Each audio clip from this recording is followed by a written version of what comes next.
Hi, this is Robert, one half of the 12-Pound podcast. Welcome to our latest 12 by 20 episode. As a quick reminder, our show discusses life's changes and how we hope to help you face them through shared stories and experiences. So today's episode is being recorded, as we had mentioned just a few minutes ago off camera, is being recorded at Kona Sports in Wildwood, New Jersey. And we are thrilled to welcome our guest, Shaun Tomson. Hi, Shaun. How are you? Good. It's great to be here, especially looking out on a surf shop with boards displayed. It is. Yeah, we didn't hang them up just for this episode. They were here prior to the recording, but we were very happy to be here in Kona. And it's so nice that you have some ties, even if they're from a few years back, to Wildwood, New Jersey. It's an important place for our listeners and some of the locals here. And it's nice to know that someone who's been surfing as long as you have and has successfully knows our little island. Yes, I know New Jersey well. And in fact, my wife and I had a clothing brand called Solitude, which used to be sold at the store Kona, and right the way across in New Jersey at all sorts of stores. In fact, I was in New Jersey in Point Pleasant about a month and a half ago, involved with the launch of my new book, The Surfer and the Sage, at one of the surf shops there called the Ocean Hut. That's great. Oh, that's great. I'm so happy you've been here recently. I'm just going to give a quick background on you. I think a lot of listeners who are tuning in today are very familiar with you and your history in surfing. But a lot's happened since you've left the sport. I know you're still tied to it in many ways, but I just found it fascinating, the changes that you've been through in your career over the last several years and how you've really made this incredibly successful business for yourself over and over again. So Shaun is a former world surfing champion. Shaun was named one of the 10 greatest surfers of all time. He has a bachelor's in business administration and a master's of science in leadership from Northeastern University. Shaun has created two popular apparel brands. One he had mentioned, Solitude, and the other is Instinct, which he co-founded with his wife, Carla. So he's the author of the best-selling book, Surfer's Code and the Code, The Power of I Will, available on Amazon. Today, Shaun is traveling the world sharing his academically tested code leadership method from corporate boardrooms to university classrooms, as well as rural schools in his home country of South Africa. Thank you so much for being here, Shaun. We really appreciate it. Great, Robert. It's wonderful to be on, and I'm hoping that your listeners enjoy my perspective and also this little method that we're going to be talking about that has certainly helped many people. And it's really simple. It's transformational. And it's called The Code, and it's open source code, so it can be used by anyone in any way, shape, or form. It's free. So tell us about what was the genesis of the code? When did it start for you? The code started about close to 20 years ago. It started as a result of an environmental problem at a local beach here where I surf called Rincon. It's a very famous surfing beach. And a friend of mine asked me to give something to a group of kids that he was bringing down to the beach, along with media and local water board and government officials to solve the problem. And he wanted me to really activate environmental consciousness amongst the young boys and girls that were coming down, and consequently the media would pick up on it, and then we'd eventually be able to create enough awareness of the problem that we could solve it. So he said, Shaun, you've got $100 budget. You know, he's a very big budget guy. And I went home that night and thought, like, how can I empower about 100 kids with a $100 budget? So I wrote a little card. You know, the number 12, obviously, it has significance to you guys. And I wrote the fundamental lessons that surfing had taught me about life, every line beginning with I will. And it just came out at 12. I mean, I didn't aim it to come out at 12, but I will always paddle back out. I will never turn my back on the ocean. I will realize that all surfers are joined by one ocean. Just simple concepts about character and about purpose. It turned into a groundswell. I started printing more and more of the cards. And my wife and I had our apparel business, Solitude, at the time, and we started putting the little code cards into the pockets of our shirts and our board shorts. And the thousands and thousands of these cards were getting distributed out in the culture. We were making lots of clothes. So, many, many thousands of these cards were getting out there. And then ultimately it ended up in a book, and then it ended up in another book, and ended up in a third book. So it sort of really helped me go down a different path in my life. These simple 12 lines, every line beginning with I will. We want to thank our sponsor, Reich Asset Management. But before we do, we need to read you a quick disclosure. Securities offered through Kestra Investment Services, LLC, member FINRA. Investment advisory services offered through Kestra Advisory Services, an affiliate of Kestra IS. Kestra IS and Kestra AS are not affiliated with Reich Asset Management or any other entities mentioned herein. To view Form CRS, please visit www.kestrafinancial.com/disclosures. Reich Asset Management, based in Marmora, New Jersey, is a premier financial services firm dedicated to helping clients reach an enjoyable retirement. Dedicated to educating Cape May and Atlantic County, Reich Asset Management is committed to providing leading-edge financial advice supported by a first-class client service experience. Reich Asset Management chooses to be independent, so their clients know their advice is always in their best interest and directly tied to their goals. Make it sound so easy, writing 3 books. I mean, I'm sure it was challenging. What was that like the first time someone either approached you or you thought about putting down your thoughts to share? Yeah, it was very different. And, it's interesting. You might read a lot of sort of self-help and personal development books, and a lot of them focus on, just say no. There's so much coming at you. You need to be selective and say no. I'm of the opposite philosophy. I think you need to say yes, and you need to connect as much as you can with as many people as you can, because you never know what can happen with a random connection. I spoke at a conference. It was called the Groundswell Society, and I spoke about my little code. And a guy came up to me and said, "Hey, Shaun," he said, "I think this would make a terrific book." I said, "Well, I've never written a book." He said, "Well, I haven't written a book either, but I'm a professor of French literature. Why don't we collaborate?" And we did. And it would have been so easy to say no. But I collaborated, and it turned into my first book, Surface Code, which became a bestseller. And then I lost my beautiful, my wife and I lost our beautiful son, Matthew, when the book was at the publisher. But eventually, I thought, no, I've got to release this book. And I released the book, and it became popular, and then people started to phone me up and ask me to talk at all sorts of events around the world, very large leadership events. I'd speak with Malcolm Gladwell and Richard Branson, and, they'd be talking about their terrific success with books and terrific success with entrepreneurial endeavors. And I'd be talking about a code, about values, which really seemed to strike a chord with people. And then one day I was sitting in the lineup at Rincon, which is the break where the environmental problem occurred. That was really the genesis for Surface Code. And a guy paddled up to me and said, "Shaun, I'm a headmaster at a local school. I'd love you to talk to our kids about the code." And I went down to the school and chatted to the kids. And when I was talking to them, I said, Surface Code was my code. I wrote it in 15, 20 minutes, 12 lines. Every line begins with 105 words. What about your code? Why don't all of you write down your codes? 12 lines, spend no more than 20 minutes on it. And I got back these amazing lines of code. It was just a spur of the moment connection with these young students. And the very first line was, "I will be myself."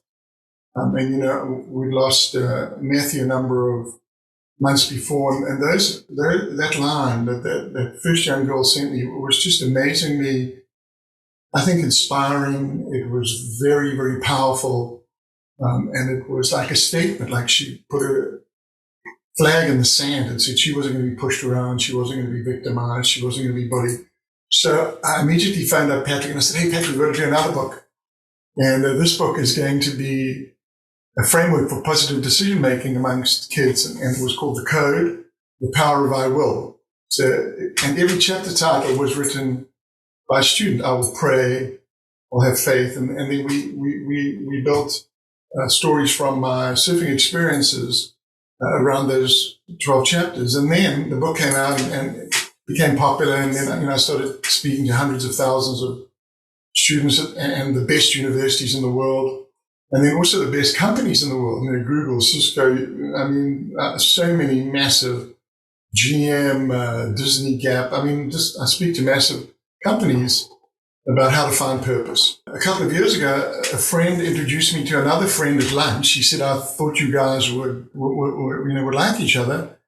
And this guy was a Pulitzer-nominated philosopher and poet. And we started chatting, and in 5 minutes, we had a nice connection.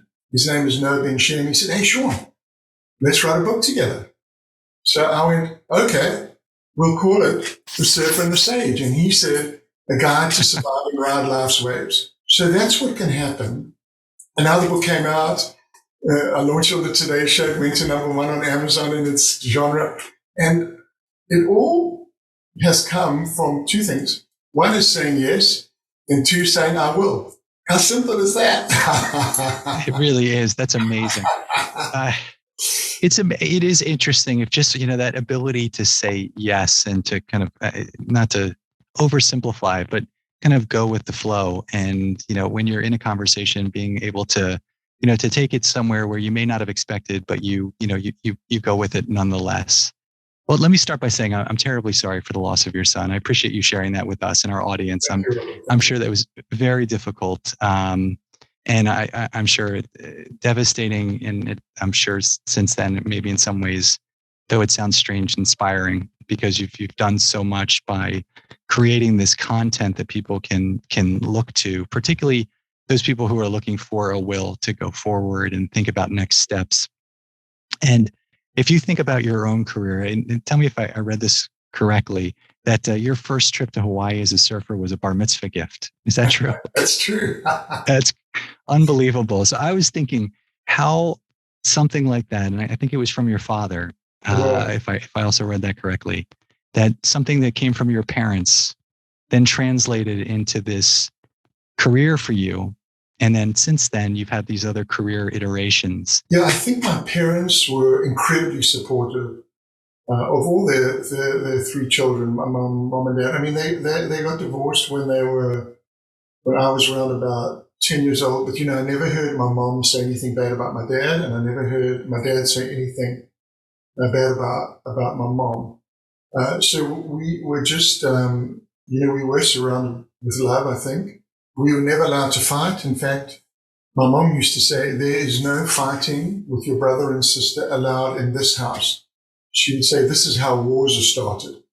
And she lived through the Second World War. She lived through the bombing of the island of Malta, where she lived during the Second World War, which was a strategic seaport in the Mediterranean, was the most heavily bombed place in the history of the world. Even to this day, she endured 3,600 air raids.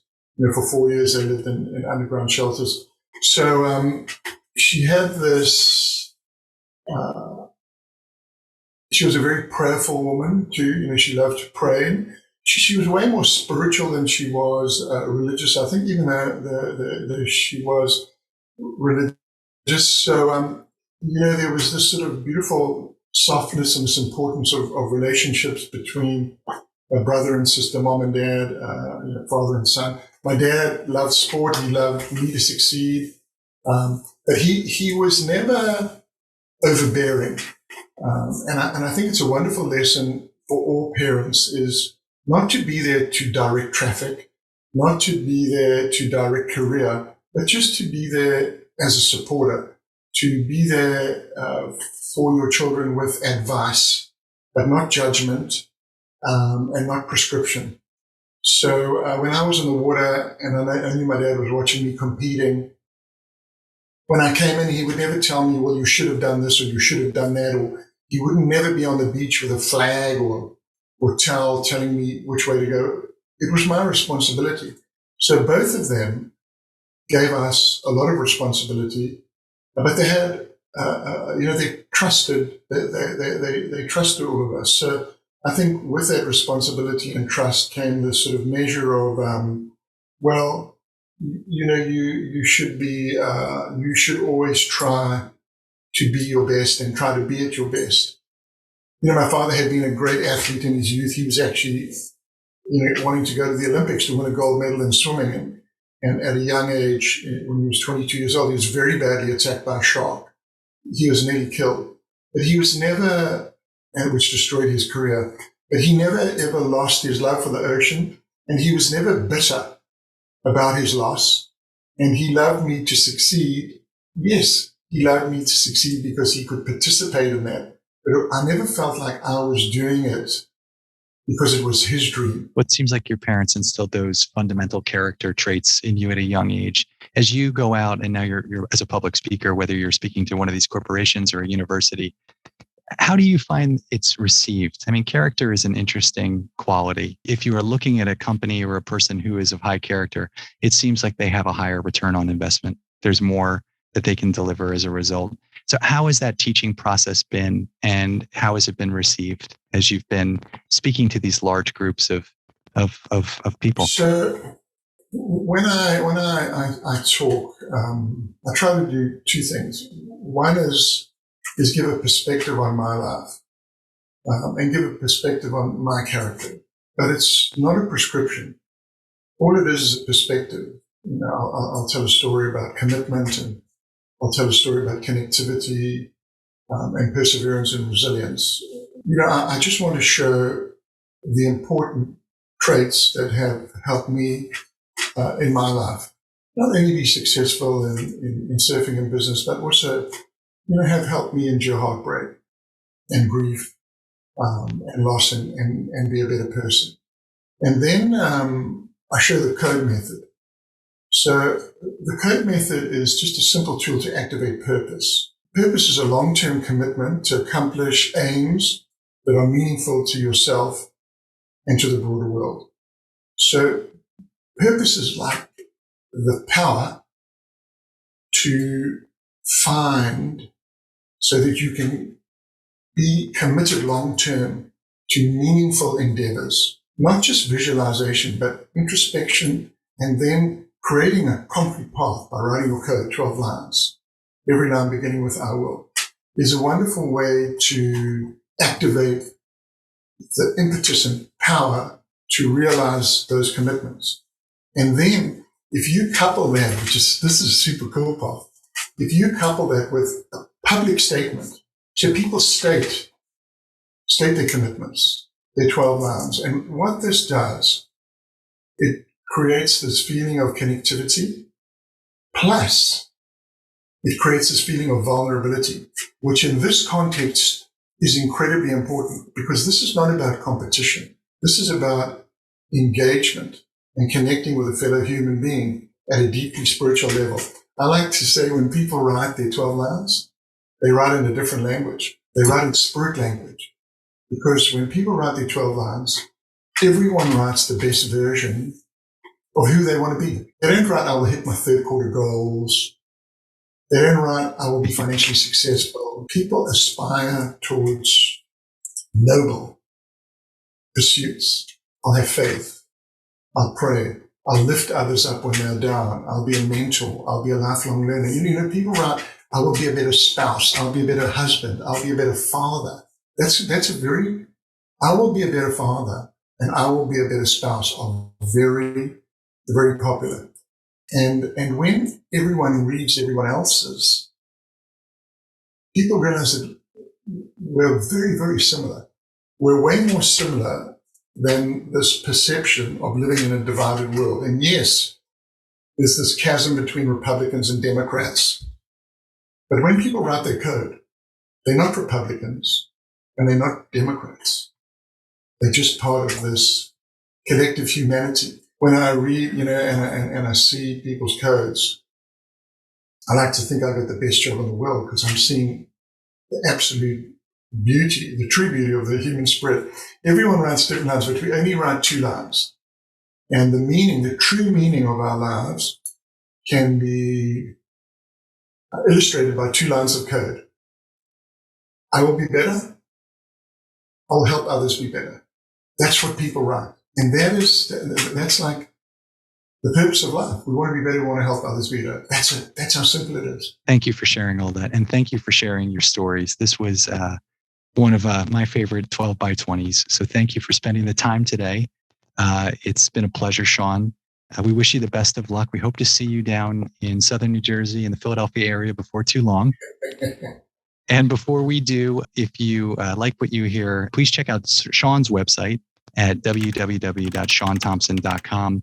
You can find this episode and other episodes of the 12 Pound Podcast at www.12poundpodcast.com. So, Shaun, thank you again. I look forward to seeing you. Thank you for making the time.